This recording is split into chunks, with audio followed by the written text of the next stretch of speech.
Welcome to our channel. ఈరోజు మనతో పాటు రమ్మగారు ఉన్నారు. నమస్తే రమ్మగారు. నమస్తే జయ. రమ్మగారు, జీవితంలో ముందుకు వెళ్ళాలి, ముందుకు సాగుతూ ఉండాలి. ఆ తూకి ఎంత దీర్ఘం పెట్టాలి? ఎక్కడో చోట తూ అనేది ఆగుతుంది కదా, ఆపకుండా వెళ్ళటం కరెక్టా, లేకుంటే ఒక చోట మనం పులి స్టాప్ పెట్టాల్సిందేనంటారా? జీవితంలో ముందుకెళ్ళటం అంటే ఊరికే ముందుకెళ్ళిపోవడం కాదు, అసలు జీవితం అంటే ఏమిటో తెలుసుకోవాలి ముందు మనం. ఖచ్చితంగా కదా. జీవితం అంటే ఏమిటి, దీనికి ఎక్కడ మొదలు ఎక్కడ ఎండ్ అనేది తెలుసుకోవాలి. జీవితంలో ముందుకు పోవటం అనేది మనం మెటీరియలిస్టిక్ థింగ్స్లో తీసుకోకూడదు జయ. ఒక పారమార్థికమైన అర్థం ఉంది అందులో. రామకృష్ణ పరమహంస చెప్పిన కథ ఒకటి చెప్తాం చూడు. ఇదే పాయింట్, ఇంకా వేరే దీని మీద డిస్కషన్ ఏం లేదు. కథ వింటే మనకు అర్థమైపోవాలన్నమాట. పూర్వం అట కట్టెలు కొట్టుకునేవాడు ఉండేవాడు.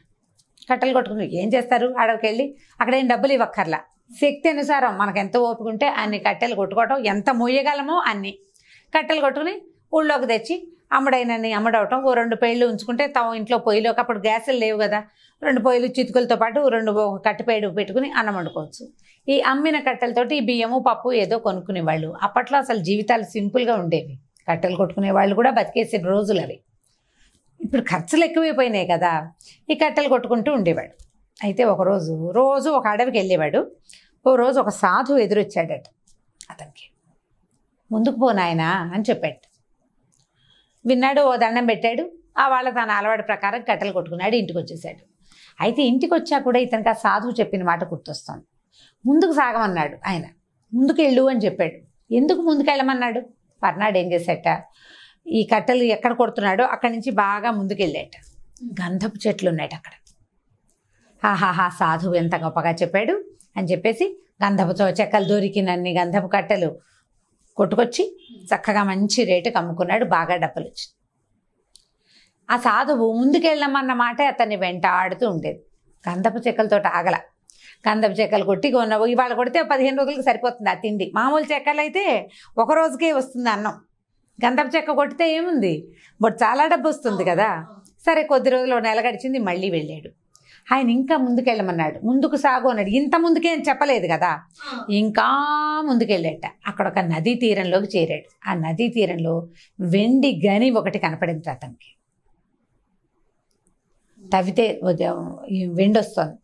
తవ్వగలిగినంత తవ్వి మోసుకొచ్చేసరికల్లా చాలా బాగుంది. ఇంటికి వచ్చాడు, అదంతా అమ్ముకున్నాడు, ధనవంతుడు అయ్యాడు బాగా. అయినా కూడా సాధువు ముందుకెళ్ళమన్న మాటే గుర్తొస్తూ ఉండేది. ఇంకా ముందుకెళ్ళి చూద్దాం, కొంత దూరం వచ్చాం, కట్టెల నుంచి గంధపు చెక్కలు వచ్చినాయి, దాని నుంచి వెండి గని వచ్చింది. ఈసారి నదిలోకి దిగాడట. నది దాటగానే బంగారపు గని కనపడిందట. మరీ బాగుంది, మహత్తరంగా ఉంది. బంగారం తవ్వుకొచ్చాడు, కోటీశ్వరుడైపోయాడు. ఇది బాగుంది. కోటీశ్వరుడయ్యా కూడా ముందుకు సాగమన్న మాటే వెంటాడుతోంది. ఈసారి గంధపు చెక్కలు దాటాడు, వెండి గని దాటాడు, బంగారపు గని దాటి కూడా ఇంకా ముందుకెళ్తే ఒక చోట ఒక గుహలాగా ఉండి వజ్రాలు, వైఢూర్యాలు, మరకత మాణిక్యాలు ఎన్ని దొరికినాయోట. మొయ్యగలిగినన్ని మోసుకుని తెచ్చుకున్నాడు. మామూలు 1 కోటికి పడేసరి కాకుండా కోట్లకి పడగెత్తాడు. బాగా ఇంకా పైకి వెళ్ళిపోయాడు. ఇక అసలు ఇల్లు వాకిళ్ళు ఊరంతా సొంతమైపోయింది. నానా గందరగోళంగాను అద్భుతంగాను ఉంది, మహత్తరంగా ఉంది జీవితం. అంటే ఏ రోజుకి ఆ రోజు తెచ్చుకొని తినే మనిషి ఇలా అయ్యాడు. అయ్యాక అయినా కూడా రాత్రి అయితే ముందుకు పోనాయన అదే గుర్తొస్తుందా, వినపడుతూ ఉండేది అతనికి మనసులో. ఇంకా ముందుకెళ్ళమంటున్నాడు, ఏం చేయమంటున్నాడు. సరే, మళ్ళీ బయలుదేరాడు. గంధపు చెక్కలు వదిలేశాడు, వెండి గని వదిలేశాడు, బంగారపు గని వదిలేశాడు, వజ్రాలు, రత్నాలు, మాణిక్యాలు అవి కూడా వదిలేశాక బాగా ముందుకెళ్తే ఒక పురాతన శివాలయం కనపడింది. ఇంకేమీ లేదు. శివాలయంలోకి వెళ్ళి లోపలికి వచ్చినాడు. ఇక అట్లా తపసమాధిలో మునిగిపోయాడు. చివరికి చేరవలసింది ఏమిటి, భగవంతుని దగ్గరికి. అక్కడికి వెళ్ళిపోవాలి. నేనేమిటి, నాకేం కావాలి, ఇదంతా సంపాదించి ఇంకా ఏదో కావాలి, నేను ఇక్కడే కొట్టుకుంటుంటే ఇట్లా ముందుకెళ్ళొద్దు. ఇప్పుడు 100 మార్కులు రావాలి, 100కి 100 తెచ్చావు. ఆ పైన దానిపైన నువ్వు ఎంత సంపాదించినా అవే డబ్బులు, అవే నగలు, అవే ఫ్యాషన్లు, అంతే. దీనికి మితి లేదు. దీని తర్వాత ఏమిటి స్టెప్, నిన్ను నువ్వు తెలుసుకోవటం. ఈ నిన్ను నువ్వు తెలుసుకోవటం ఎప్పుడు కుదురుతుంది? అసలు నువ్వు ఎక్కడి నుంచి వచ్చావు, రేపొద్దున నువ్వు ఎక్కడికి పోతావు? మొదలు చివర అనేది ఇవాళ నువ్వు పుట్టినప్పుడు ఎలా వస్తాం? విగత వస్త్రాలు ఒంటి మీద నూలు పోగు లేకుండా పుడతాం. పోయేటప్పుడు అంతే. నువ్వు నీకు ఆనాడు వస్త్రం ఎలా అక్కర్లేదో పోయేటప్పుడు కూడా నీకు ఏ వస్త్రమూ అక్కర్లేదు, ఏది అక్కర్లా. భారతీయ తత్వచింతన ఉంది ఈ కథలో. ముందుకు వెళ్ళటము అంటే ముందుకెళ్ళు, నీతో పాటు 10 మందిని తీసుకెళ్ళు. ఈ 10 మంది ఒక సక్సెస్ వరకు నీతో వస్తారు. తర్వాత నిన్ను నువ్వు వెతికే ప్రయత్నం చెయ్యి. నేను ఎక్కడి నుంచి వచ్చాను, రేపు నేను ఎక్కడ ఇంత సంపాదించావు, కోటీశ్వరుడు అయిపోయావు. ఈ కోట్లలో 1 కోటి నువ్వు పట్టుకెళ్తావా? 1 పోని వద్దు, ఓ రత్నం పట్టుకెళ్ళు, 1 రూపాయి పట్టుకెళ్ళు. రూపాయి బిళ్ళ కూడా నీతోటి రాదు.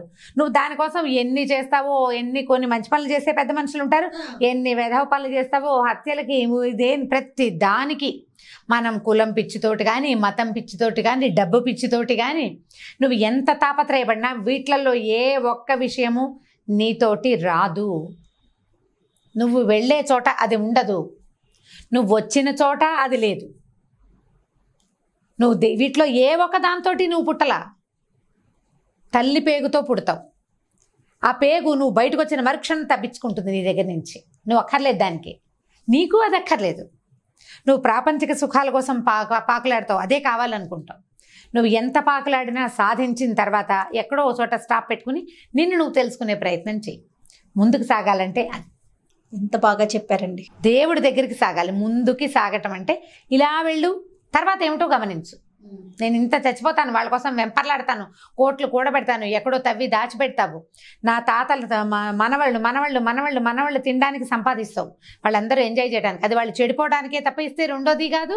నువ్వు చూడవు కదా, నువ్వుండవే అన్నాళ్ళు. నీ ముని మనవడి దాకా కూడా నువ్వు ఉండవు. ఇప్పుడు అసలు మనవాళ్ళ దాకా కూడా ఉండలేని దుస్థితిలోకి వచ్చేసాం మనం. దశరథ మహారాజు 60,000 సంవత్సరాల వయసు వచ్చాక రాముల వారు పుట్టేట.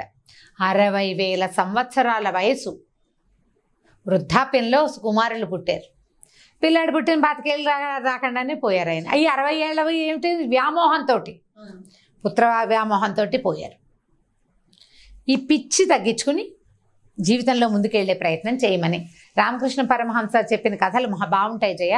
వీలు వెంబడి అప్పుడప్పుడు 2-3 కథలు చొప్పున చెప్తాను. చాలా చిన్న కథ, బట్ దీంట్లో ఉన్న అర్థం ఆలోచిస్తే చాలా పెద్దది. ఇది ఇప్పుడు నేను ఇంత విడమర్చి చెప్పాను.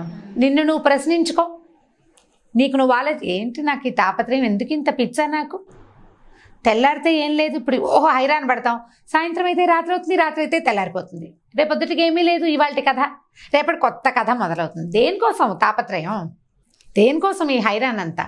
ఉండాలి కానీ దానికి ఒక ఫుల్ స్టాప్ అనేది ఉండాలి కదా. స్టాప్, ఫస్ట్ కామా ఉండాలి, తర్వాత ఫుల్ స్టాప్ ఉండాలి.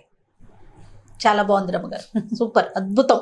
బహుశా పెద్దవాళ్ళకి ఇది అదే మనందరికీ. నమస్తే రమ్మగారు. నమస్తే.